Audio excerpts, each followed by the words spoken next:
Hello to everyone. I'm going to wait till everyone starts joining us, and we're going to talk about Armageddon or not, a very important thing. Isn't it exciting when politicians start using biblical terms to make their point? And that's what our president did. So I'm going to give you a few minutes to come on when he said, and a lot of them are criticizing him for him. It was a kind of a loose cannon term to say, we could be up against Armageddon. As you know, he used the word Armageddon. And Armageddon is a biblical term, but it's sort of also a general term to mean a lot of different things. And basically, though, if you just throw the name Armageddon out, most people don't know much about it.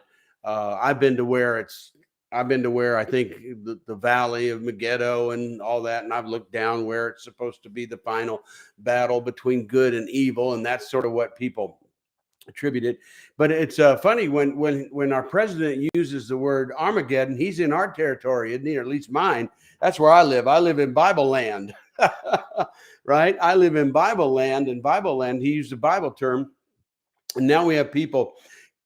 Pros and cons. I listened yesterday to some politicians on the radio and some, well, he should say that. He shouldn't say that. That was loose that he should say that. That's too dramatic that he should say that.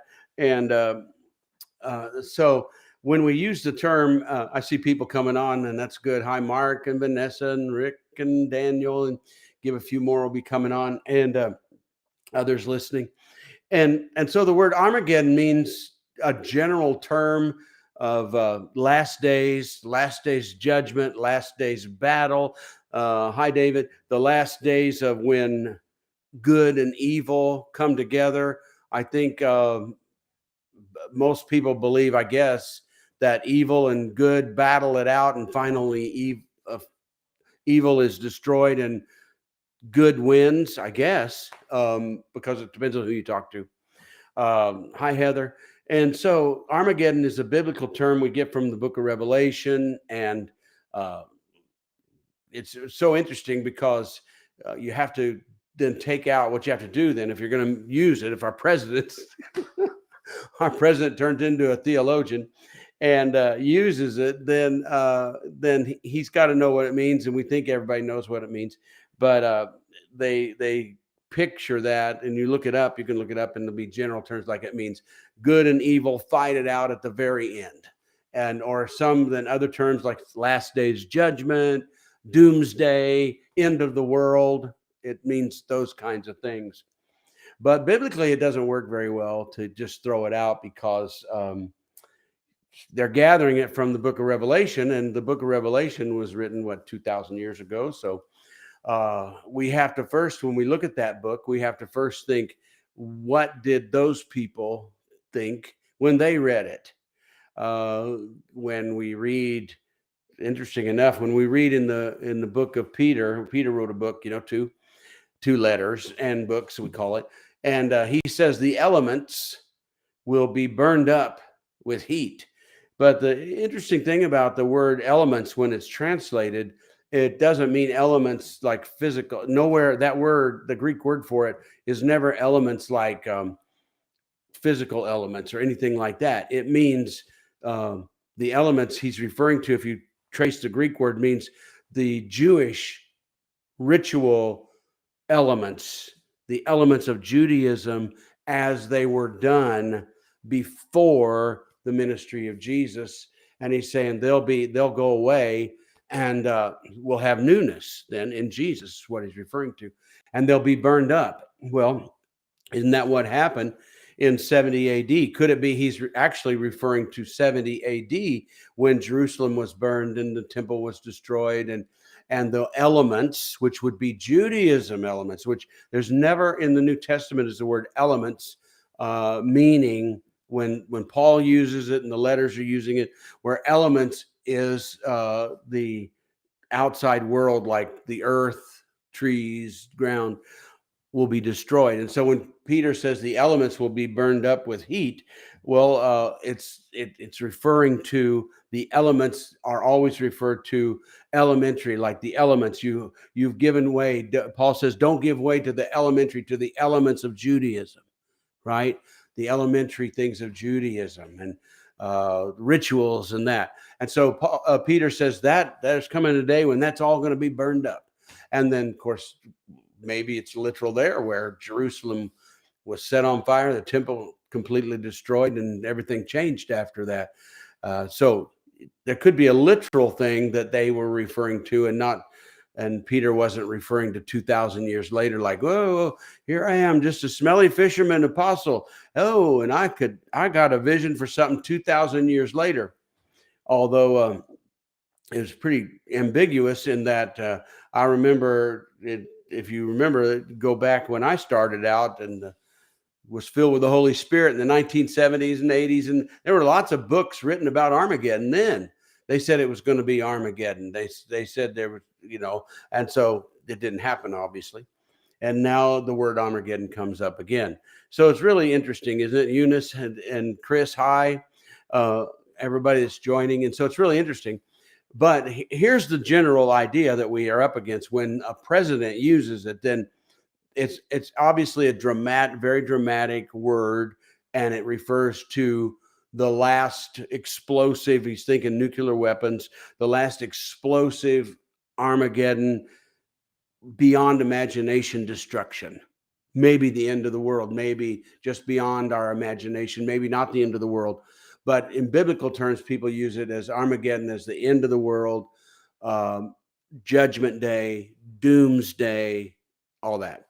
And so how accurate could that be, really? Is that the direction that the Bible actually goes? And because Revelation is at the end of the Bible, then we put it, of course, it must mean the end of the world.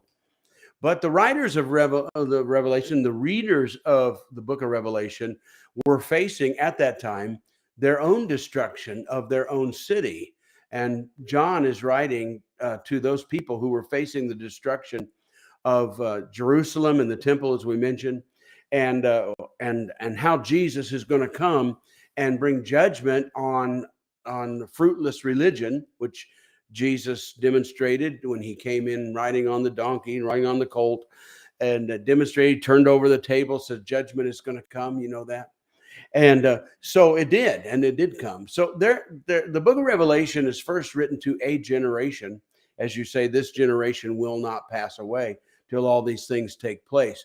So we have to get comfortable first with realizing that every generation thinks it's written to them. And it's a little bit of self-centered generation, isn't it? Because we think, oh, that's me. And then what we do, and I've seen it now for 30, 40 years, we take the things that are happening in our day and we kind of make them fit.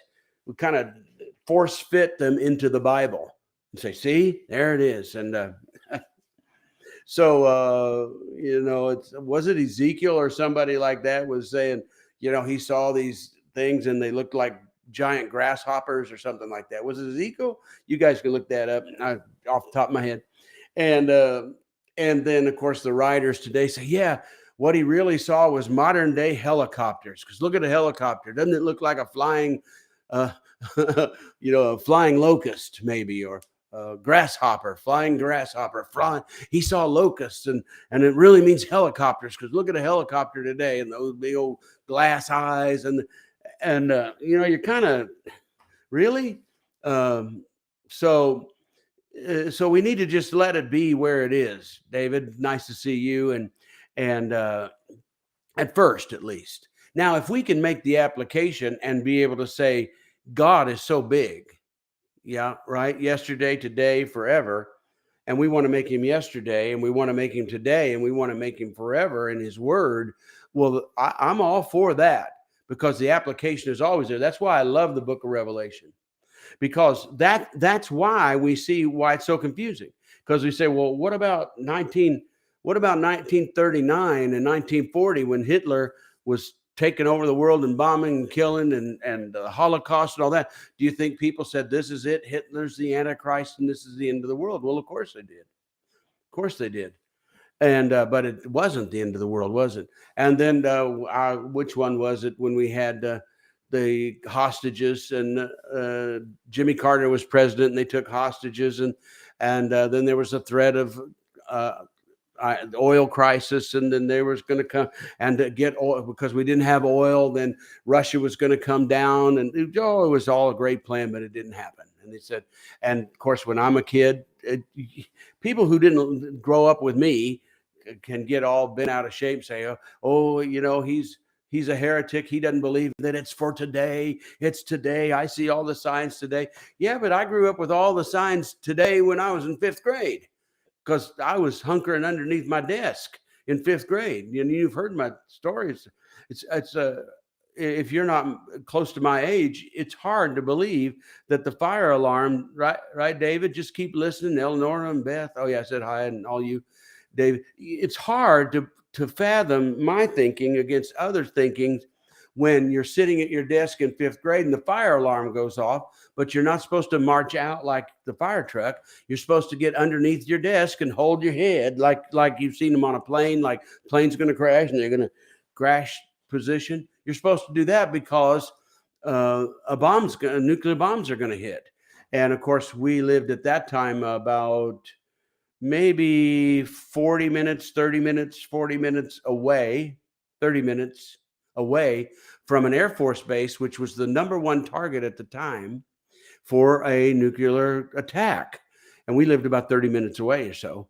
And so we were really in the fallout, and we would have been exploded, that desk was not going to protect us.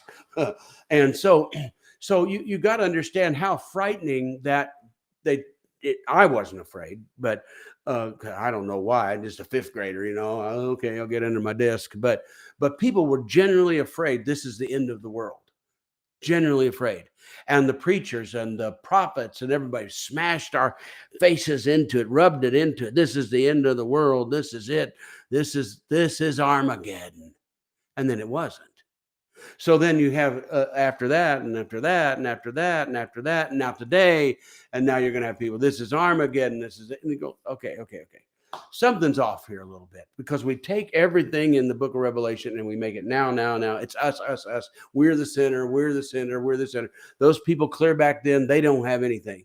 Like, in other words, the greatest event, I mean, the crossing of the Red Sea with the children of Israel coming out, that's probably, that's huge, isn't it? I mean, that's the big event. God just so proud that happened. He brings it up all the time. The Bible brings it up all the time. And we just need to bring it up. Remember, God, what a great God you are when you set them free, the slaves free, and you parted the sea and all that. But then when he brings that up. But then when Jerusalem was destroyed by Rome in 70 AD, set on fire, and probably a million more than that were killed, 1 million people killed, and it's not in the Bible. Never mentioned that it's coming, no warnings or anything. See, that's what they want us to believe. Like that God was so against Judaism by that time that, no prophecies, no warnings, no nothing. They crucified 500,000. I think it was nearly, I got to think, my numbers, was it nearly 500,000 people? Well, they crucified people. Remember, Jesus said, don't cry for me when he was going to be crucified. He said, cry for yourselves, cry for your own children, because those children, their children, these women, are going to be crucified. I think they crucified people in 70 AD till they ran out of wood and couldn't crucify anymore. So, no, God didn't mention that one bit in the Bible. No, it's not in there. It's all about us. But he was sure going to mention us 2,000 years later, but he didn't mention anything to them about nothing. No, Jews, forget it. One of the biggest events in Jewish history is the destruction of Jerusalem, and it changed the course of all our history, dispersed them all over the world, and nothing. So it just doesn't quite add up, does it? No. So what do we do with the book of Revelation? Well, it's a timeless book, yesterday, today, and forever book. Yeah, okay, yeah, of course it was for them. Of course, it was describing Rome and the destruction of Jerusalem and how Judaism was going to change. And of course, it's full of codes of who Rome was and who, all the Caesars and all that stuff. Yeah, of course, it's coded, it's hidden, it's mysteries, of course.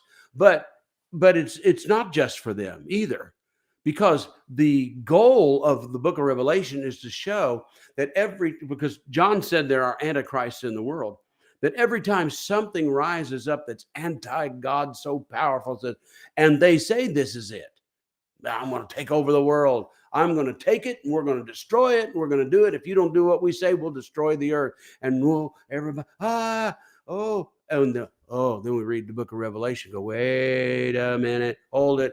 This isn't the first time somebody said that. They said that back there in those early days before 70 AD. And John wrote it and said, now, wait a minute. It may look like that, but our Savior Jesus Christ always rides in on his white horse. He always comes blazing with fire, right? And the sword of the Spirit. When they say we're going to take it over, we're going to destroy, evil's going to destroy, evil's going to take over the world, right? And so, yeah, it was for them. And so people get he's this, he's that, he's a heretic. He says it was for them. It's us. Well, of course it's us. And it's them. Because antichrists are in the world. They're always coming up saying, we're going to destroy, we're going to take over, we're going to they're always threatening Armageddon, just like they thought in 1939, 1940, Hitler was going to do it. He's going to take over the world and he's going to destroy us. And if you don't do what I say, Hitler said, you don't do what I say, I'll destroy you. Well, it didn't turn out that way. And then you go, whoa, well, guess that wasn't it. And then in the 70s and the 80s, and we had all the other threats. And now we got a nuclear war, and in the 60s, I should say. Early 60s, we have the threats of nuclear war. We came very close to it in 1962 and 3, and right in there in the Bay of Pigs and all that, and Cuban Missile Crisis. Oh boy. And this could have been the end of the world, but it wasn't. Jesus came in on his white horse and said, no, sir, the end of this is not in the hands of the devil. It's not in the hands of Satan. And so just take that book of Revelation and go, okay, let's read it and let's see how it didn't destroy them then. The people of God weren't destroyed. The earth wasn't destroyed. Today, same thing. Evil's not going to destroy us. It can do bad things. It can hurt us. It can do massive things, massive destruction, of course. Evil is evil. But it's not going to be the end of the world. It's not going to be the doomsday. And so really the word Armageddon is not the right term to use in our minds, because it triggers in politicians and churches, pastors, leaders, and just common people who never picked up a Bible for, in their lives. It triggers in them, he's saying this could be the end of the world. This could be doomsday. This could be the judgment day. This is the end. And now it strikes them with fear that this might be the end. But if you know it, they say, well, let's go back to where Armageddon and Megiddo and all that is in the Bible, and let's read about it and that thing. And whenever it is that it comes out, Jesus comes and wins. Jesus comes and wins, and Jesus will come and win again. And so the thing that we then as Christians have to adjust our thinking is, okay, so we do not have a historical precedent to where evil ever wins. It moves, but it never wins. So that means as people of the kingdom of God, we should not think in total destruction. There is no end of the world. There is the transformation. The world becomes new. Earth becomes new. Heaven becomes new. I became new. You become new. Our bodies become new. The earth, everything, the universe becomes new. So we need to think in newness. Could there be a war with massive destruction? Of course. But it's not going to be in the hands of the devil that destroys people that's going to end this story of humanity. No, the story of humanity is in the hands of Jesus. And when he's ready, when the Father's ready, he'll send his Son into this and he'll take over. And so it's a takeover of Jesus. And well, could it be now? Sure, of course it could be. It could be, yeah, of course. But we don't look for it to be, we need to get out of this world. This is it. This is doomsday. The devil's in control. Evil's going to take over the world. No, evil's going to threaten to take over the world. Evil's going to say this is the end of the world and try to get all the Christians to back down. And what we need to do as Christians is to press forward and keep going and to persevere. And I like that word. I was just reading that last night, in the middle of the night. It says Moses, he had to get involved with it, setting the children free. Moses persevered. Get this, because he saw him who was invisible. Oh, I was up all just in the night looking at this. How do you see him who is invisible? Well, he somehow did, and it made him keep going. And we need to see him who is invisible. Yeah, there's the threats. Yep, there's trouble. But just to say, you'll hear more about this. How much I believe in this is I'm actually, where our president's talking about Armageddon, right? On the border there of Ukraine and Russia and Poland and over there. That's what he's talking about, that Putin would unleash smaller nuclear weapons to get where you're going to be. And so our president used it. And of course we have other things, rockets going over in in Southeast Asia and from North Korea and there's stuff going on everywhere. But he was referring to Ukraine and Poland on that side and then Russia on the other side to win this Ukraine war, that he would use those nuclear weapons. So just to show you how I believe so much in this, that actually all this is supposed to be an advancement for the kingdom.